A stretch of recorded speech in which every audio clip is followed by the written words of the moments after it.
যোৱাবাৰ যেতিয়া কোভিডৰ যেতিয়া খুব আমাৰ দুৰাৱস্থা হৈছিলে গোটেই অসমতে মই মোৰ সংসদীয় এলেকাত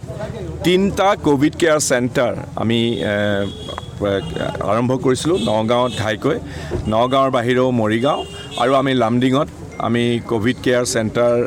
3টা আমি চলাবৰ কাৰণে চেষ্টা কৰিছিলোঁ তেতিয়া যিখিনি দুখীয়া যিসকল ৰোগী আছে সেই ৰোগীসকলৰ সুবিধাৰ কাৰণে বিভিন্ন ব্যৱস্থা মই লৈছিলোঁ আমাৰ এমপিৰ কোভিড কেয়াৰ চেণ্টাৰৰ ফালৰ পৰা তেতিয়াই মই ডবকা হস্পিটেললৈ আহোঁতে তেতিয়া মোক কথাই ডাক্তৰে ক'লে আৰু আমাৰ স্থানীয় সমাজকৰ্মীসকলে ক'লে যে এই ডবকা গ্ৰাম্য 30 বেডেড হস্পিটেলখনৰ এটা বৰ ডাঙৰ অসুবিধা হয় কাৰণ এইখনে এটা বৰ ডাঙৰ এলেকা দুখীয়া যিসকল ৰোগী আছে বিশেষকৈ মহিলা ৰোগী এই মহিলা ৰোগীসকলক ইয়ালৈ ডেলিভাৰীৰ কাৰণে অনা হয় কিন্তু তেওঁলোকৰ দুখীয়াসকলৰ কাৰণে বৰ দিগদাৰ হয় তেওঁলোকে অহা যোৱা কৰিবৰ কাৰণে বিশেষকৈ আশা কৰ্মীসকলৰ অসুবিধা হয় এখন এম্বুলেন্সৰ কথা কৈছিলে আৰু তেতিয়াই মই প্ৰতিশ্ৰুতি দি গৈছিলোঁ আজি 4 মাহমান হৈছে না 4 মাহৰ আগতে মই প্ৰতিশ্ৰুতি দি গৈছিলোঁ যে মই ইয়াত এখন এম্বুলেন্স দিম আপোনালোকে জানে যে আমাৰ সাংসদসকলৰ যিটো এটা পুঁজি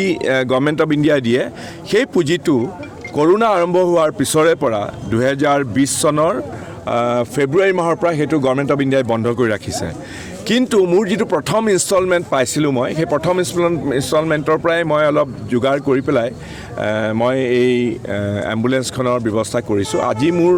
এইটো অত্যন্ত সুখী যে এই এম্বুলেন্সখন মই যেনেকৈ প্ৰতিশ্ৰুতি দি গৈছিলোঁ এই অঞ্চলৰ ৰাইজৰ কাৰণে এই এম্বুলেন্সখন আনুষ্ঠানিকভাৱে মই এই 30 বেডেড হস্পিটেলত আনুষ্ঠানিকভাৱে আজি অৰ্পণ কৰিছোঁ আৰু মই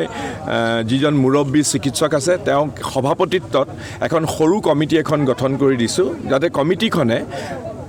গোটেই নিয়াৰিকৈ যাতে পৰিচালনা কৰিব পাৰে কাৰণ নহ'লে কি হ'ব ইয়াত ড্ৰাইভাৰ থাকিব লাগিব ইয়াত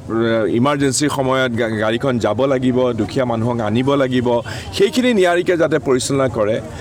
গাড়ীখনো আপডাল কৰিব লাগিব তেনেকৈ মই অকল এইখনেই নহয় এটা উদাহৰণ হিচাপে এইখনক লৈ মই মোৰ সংসদীয় এলেকাত মই 10খন এনেকুৱা এম্বুলেন্স বেলেগ ৰুৰেল এৰিয়াত একেবাৰে গ্ৰাম্য অঞ্চলত য'ত চৰকাৰী এম্বুলেন্স নাই তাত ইতিমধ্যে দিয়াৰ সিদ্ধান্ত গ্ৰহণ কৰিছোঁ